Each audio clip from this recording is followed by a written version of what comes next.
Jai Hind students, today we are going to understand about the chapter Lifeline of the National Economy, class 10 in Geography. In this chapter we will be understanding about the transportation and the communication. If we talk about the transportation and communication, they plays a very important role, because if we want to supply the material from one place to the another, we do require transportation and communication. For the movement of people, we also require transportation and communication. If we are going to have more amount of transportation and communication, the trade and commerce is going to develop more, and ultimately the country's national income is going to increase. That is the reason that we consider transportation as the lifeline of the national economy. If the transportation and communication is not going to be there, the whole economy is going to be affected by this. In other words, we can say one more thing, that dense and efficient network of transportation and communication is a prerequisite for the local, national and global trade in the today's world. Because by the help of this transportation and communication, the world is shrinking and we are able to supply the material in all over the world. Trade cannot take place without the help of transportation and communication. If we talk about the transport network, we have different means of transport with us.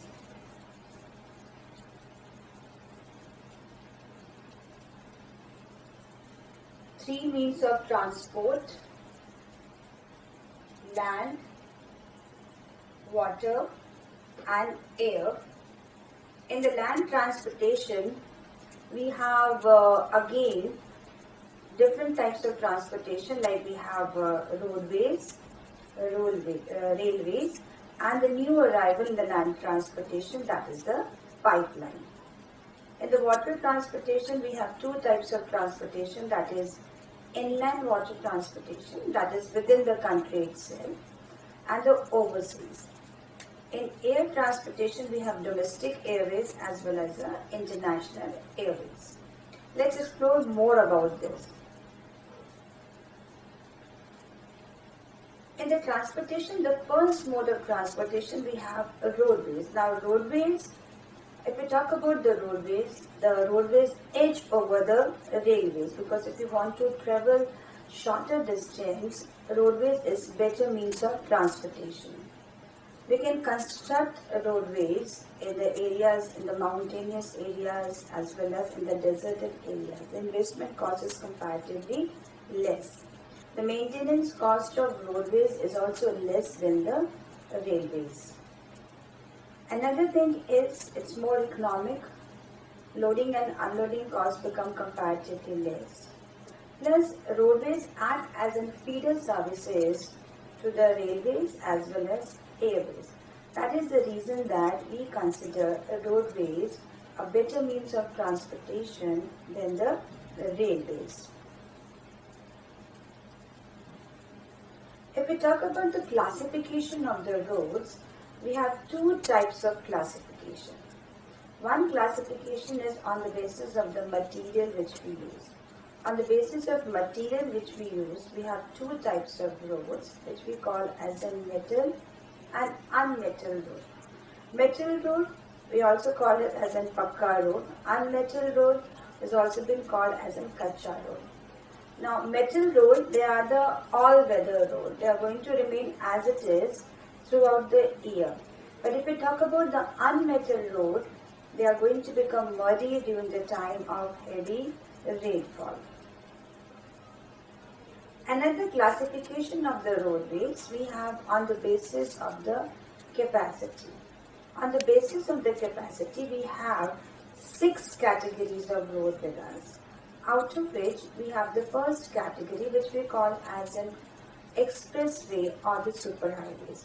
Now the objective of making the expressway and the superhighway is just to reduce the delay in the transportation. These roads, they have been made in a very good form, they have been maintained, and people, they travel in a very fast manner. Longer distance can be covered in shorter period of time. That is the reason that these roads are being called as an expressway. In this superhighways or expressway, we'll be understanding about the two most important expressway with us. One which we call as in golden quadrilaters, and the second which we call as in corridors. So let's first understand about the golden quadrilater. Golden quadrilateral is a road which connects the four most important cities of India.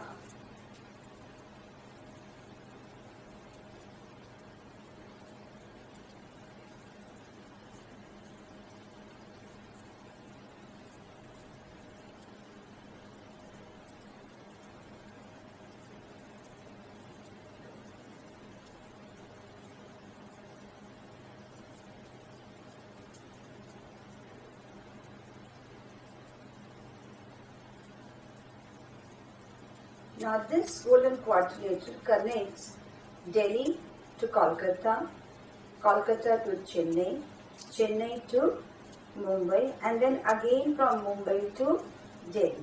As it connects the four most important places, that is the reason we call it as the golden quadrilateral.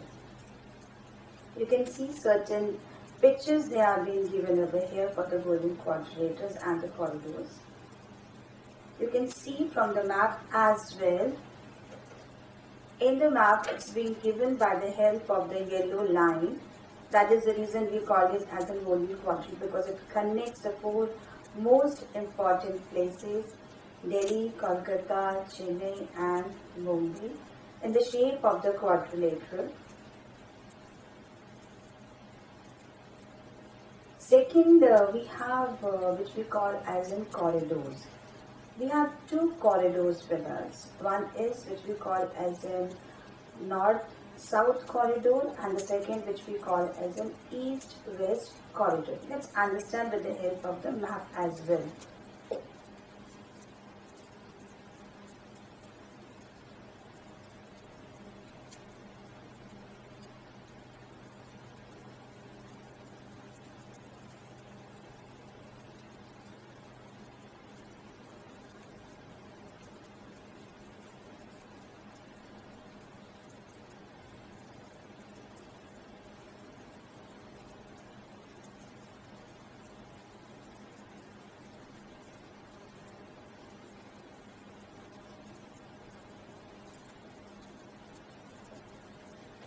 If you see from the map, the first corridor is from the north-south corridor. The north-south corridor is from Srinagar to Kanyakumari.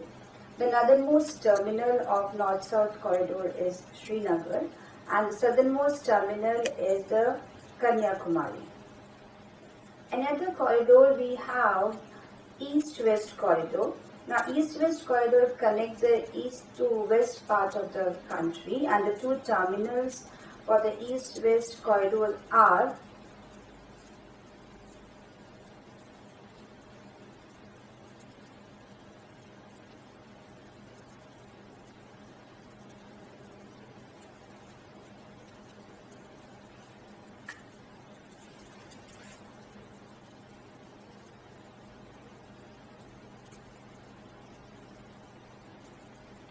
the westernmost terminal of the east-west corridor is the Porbandar, which is there in Gujarat, and the easternmost terminal is in Assam, that is the Silchar.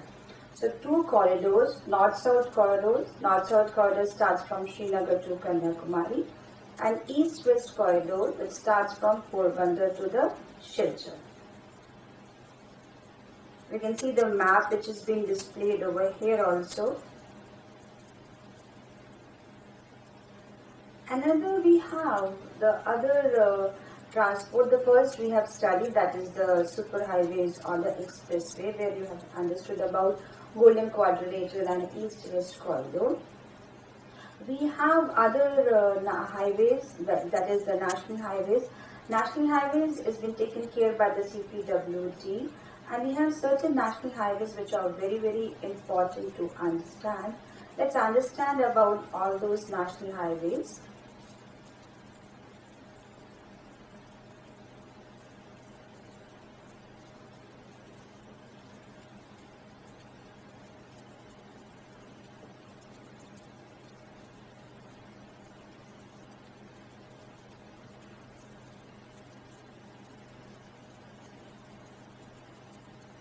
All these national highways are very, very important to us. Let's understand about the location and where they are being located one by one.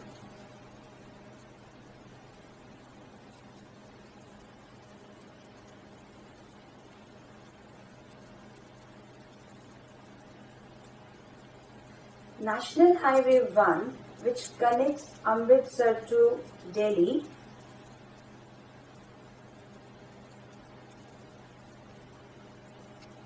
this national highway is also been called as a National Highway 1, and we also call this as an Sher Shah Suri Marg.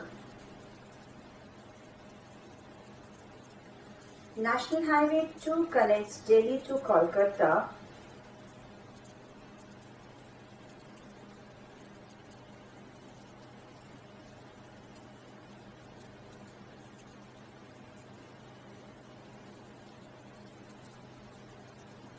Now this National Highway 2, which goes from Delhi to Agra to Kolkata, and if we join both this National Highway 1 and 2, which we also call as a GT road.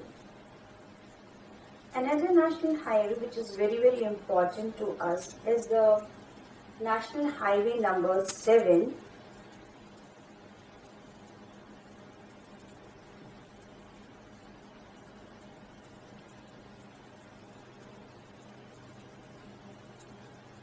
Now this National Highway number 7 is connecting Kolkata to Chennai. Busiest national highway, we have National Highway number 8,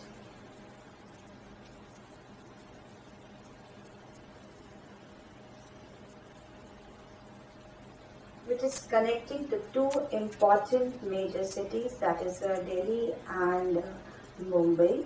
It goes from Jaipur, Udaipur, Gandhinagar, Surat, and then it reaches to the Mumbai. It's been considered as one of the busiest national highways. If we go with the National Highway number 8, National Highway number 8 connects Delhi to Mumbai. National Highway number 7, which is being considered as the longest national highway, connects Varanasi to Kanyakumari.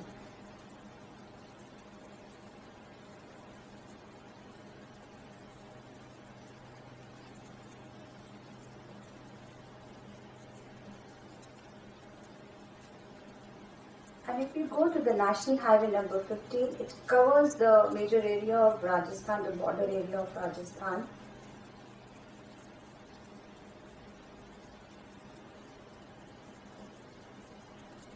So these national highways, they are very, very important to us. National Highway number 1, National Highway number 2, which connects Delhi to Kolkata, number 5,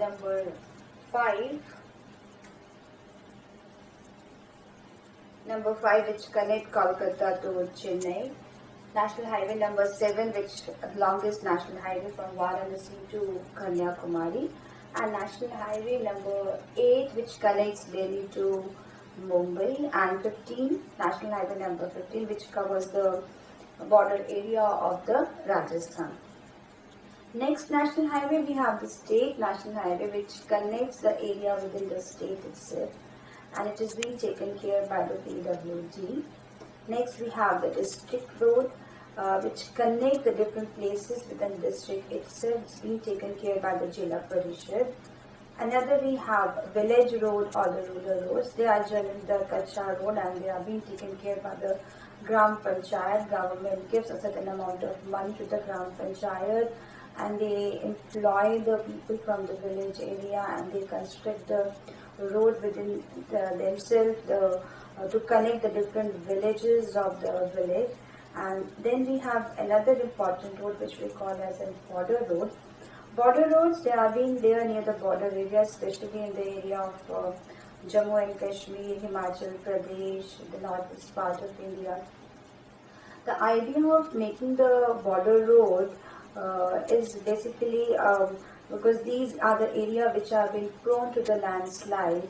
So during the time of landslide, if some damage is in the roads, it becomes very difficult for the CPWD or PWD to come and take care of the construction of the road. So a different organization has been made, which we call as an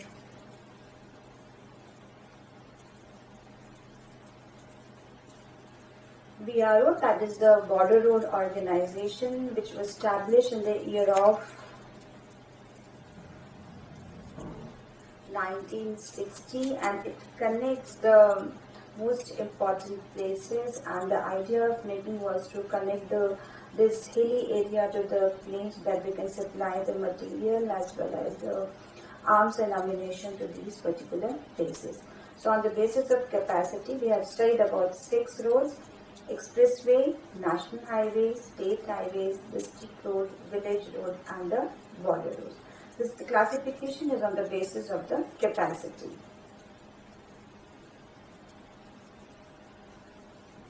You can have some pictures over here: the national highways, state highways, border roads.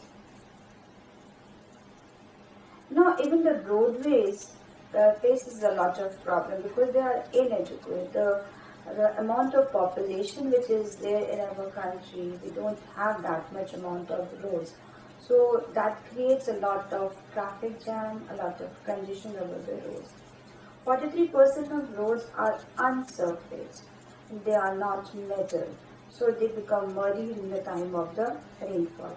Highly congested in the cities, and the bridges, they are narrow. So again, it creates a problem of the traffic jam.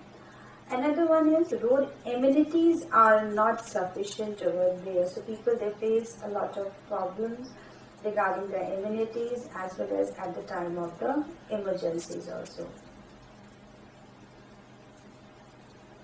Now we have second mode of transportation in the land that we call as in railway.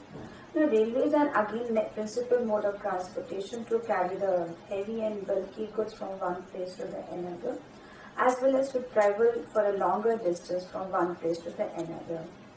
Another thing is it's in largest public sector undertaking, and the first train steam in the year of 1853 from Mumbai to Thane, which covered a distance of 34 kilometers.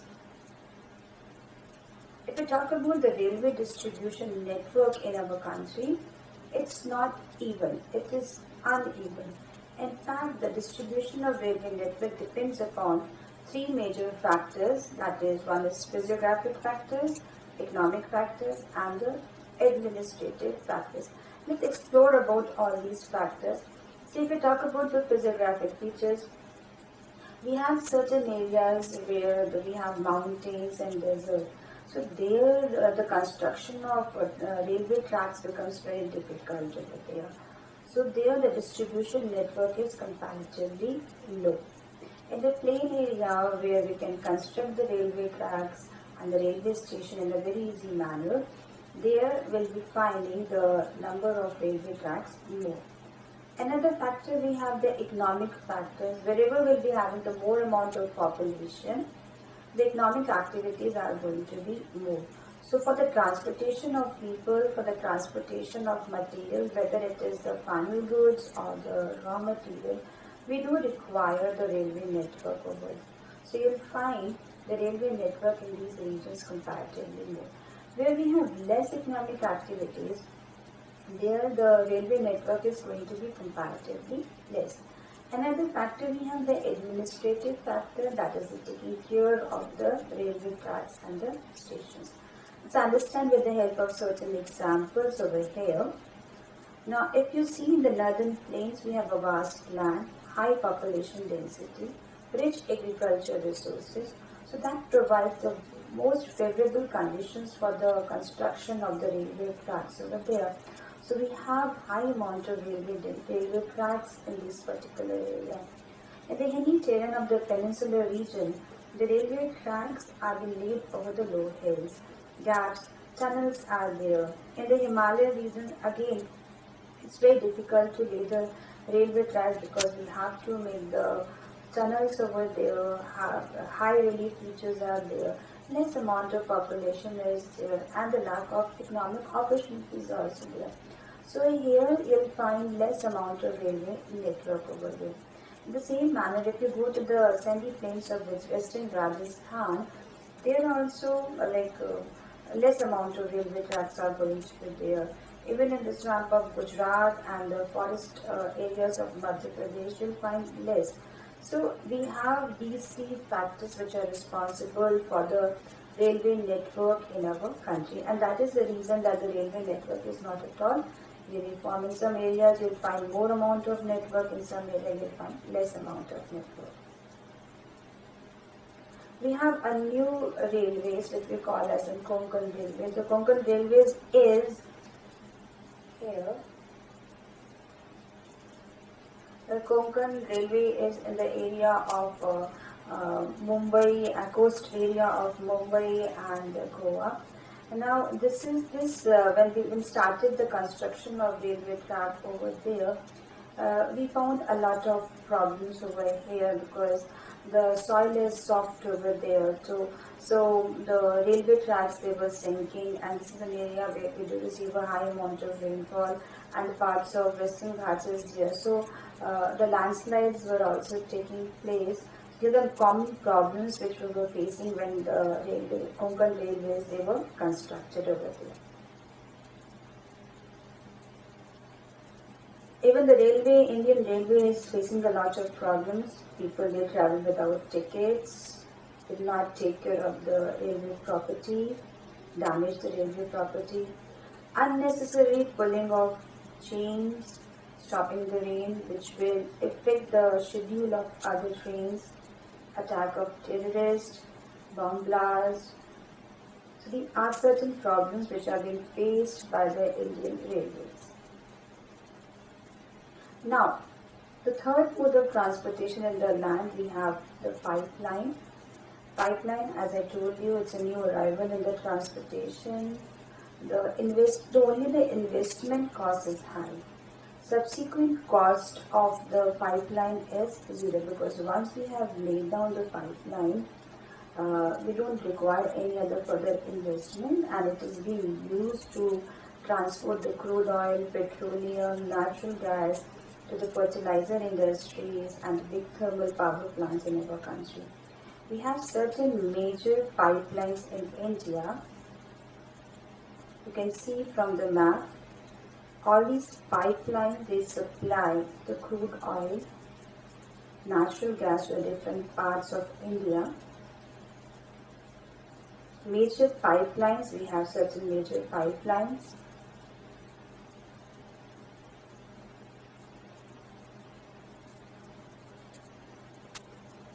Now, the next mode of transportation, we have waterways. Now, waterways are the cheapest mode of transportation if you want to carry heavy and bulky items from one place to the another. We have two types of waterways in our country. One is inland water transportation, and the second one is the overseas. As we have been blessed with a lot of rivers in our country, so we are using the inland waterways for the navigation within the country. And as we are being blessed with such a big coastline from Gujarat to West Bengal, we are using the oceanic water also for the transportation by the help of the waterways. Now, if we talk about the waterways, we have a lot of seaports, water ports, which are responsible to export the goods from one country to the another. We have around 12 major water ports in our country, which we are going to study with the help of the map.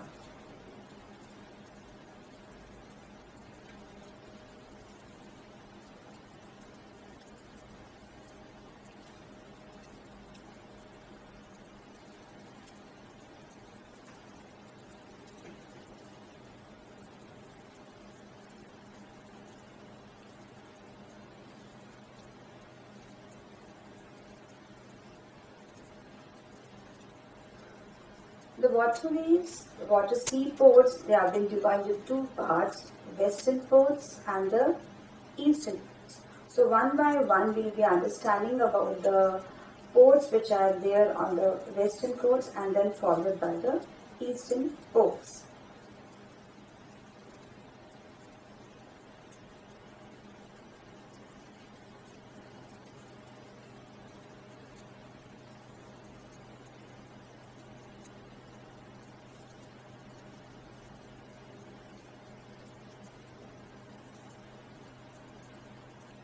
Before the independence, Mumbai port and the Karachi port, which is there in Pakistan now, was used to cater the export and imports of all the goods which were coming from the north and northwestern part of India. After the division of Pakistan, Karachi port was given to Pakistan. So it becomes very difficult for Mumbai port to cater the export and imports of goods from it. So just to ease out the congestion over the Mumbai port, we have made this Kandla port, which is there in Gujarat, and this was the first port which was made after the independence. And this port is also used to generate the tidal energy also. That is the reason we call this port as a tidal port. So Kandla port is in Gujarat. It was the first port which was made after the independence. It was made to reduce the congestion over the Mumbai port, and it's a tidal port. The second port we have Mumbai port, which is there in Maharashtra, and this port is the busiest port of our country. Again, we have made another port nearby here only,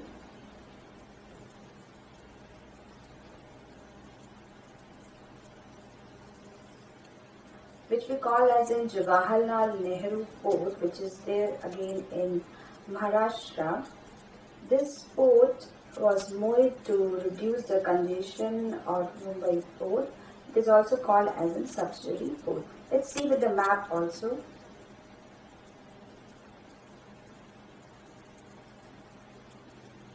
If you go with the map, we have Kandla port, which is there in Gujarat. Then Mumbai port in Maharashtra. And then Jawaharlal Nehru port in Maharashtra. And then here in Goa,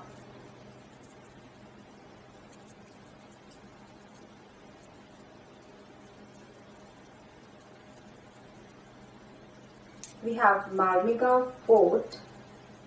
This port is there in Goa, and it is responsible to export the iron ore from the Maharashtra-Goa belt.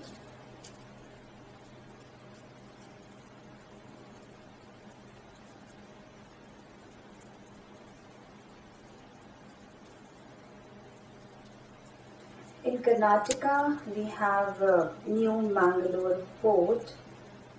This port is also responsible to export the iron ore from the Kudremukh mines, which are there here in Karnataka.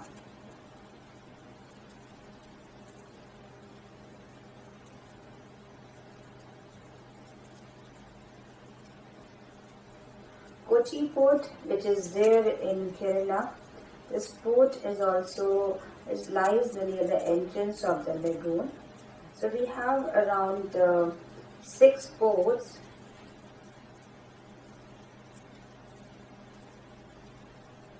That is one Kandla port, Mumbai port, Jawaharlal Nehru port, Marmigaon port, New Mangalore, and the Kochi port. Towards the eastern side also we have 6 ports with us. That is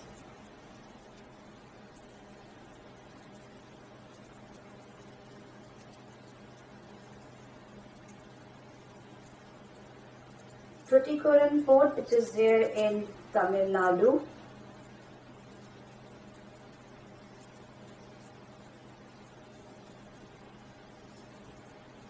Chennai port in Tamil Nadu. Chennai port is the second busiest port after the Mumbai.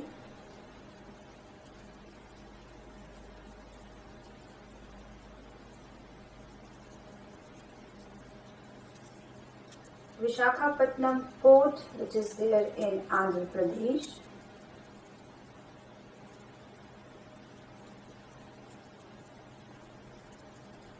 Paradip port, which is in Orissa. Paradip port is responsible again to export the iron ore from the Orissa-Jharkhand belt.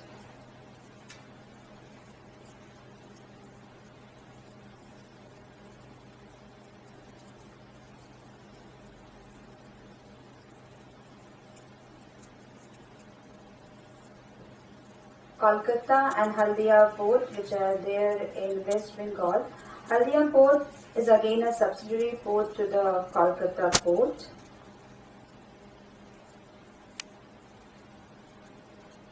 Now, the role of transport is very, very important because it's a lifeline of the country. Another, the turning of local market into the national market helps in the development of the economy, national integration of the country, cultural integration.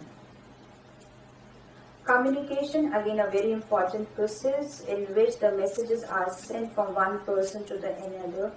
People sitting thousands of kilometers away can talk with one another, even watch to each other. We have different means of communication: postal services, print media, telecommunication, electronic media, that is the radio and television, teleprinters, cable.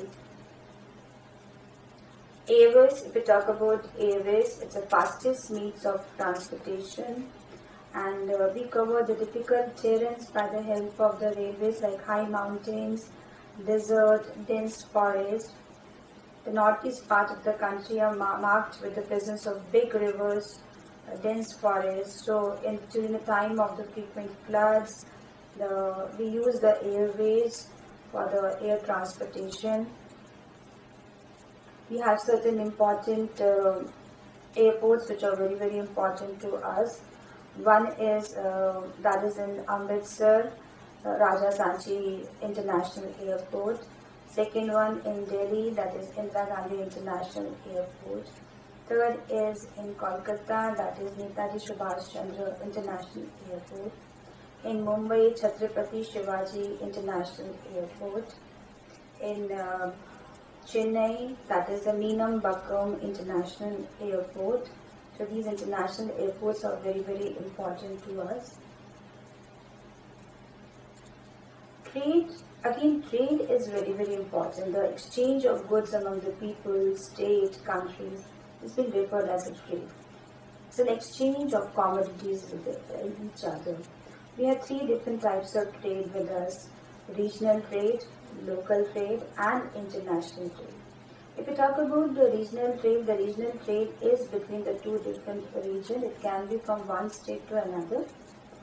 Local trade within the local area. International trade across the boundaries, that is from one country to the another country. Now these trade are very, very important to us, whether we talk about the regional trade, local trade, or the international trade. Because when such kind of trade takes place, the goods are being exchanged, money is being supplied to the areas, and the whole, the economic development of the country take place. So international trade has been considered as an important barometer for the development of economic development of the nation. It's very, very important. We do consider tourism as a trade. Tourism as a trade in India has grown substantially over the 3 last decades. We have received a lot of foreign tourists, contributing a lot of foreign exchange. People, when they come in India, they purchase the Indian commodities. That provides the employment opportunity, supports the local handicraft. It also helps in the development of international understanding about the culture and the heritage. Foreign visits by the heritage tourism, ecotourism, adventure tourism, cultural tourism, business tourism, medical tourism is a very, very important role. Thank you.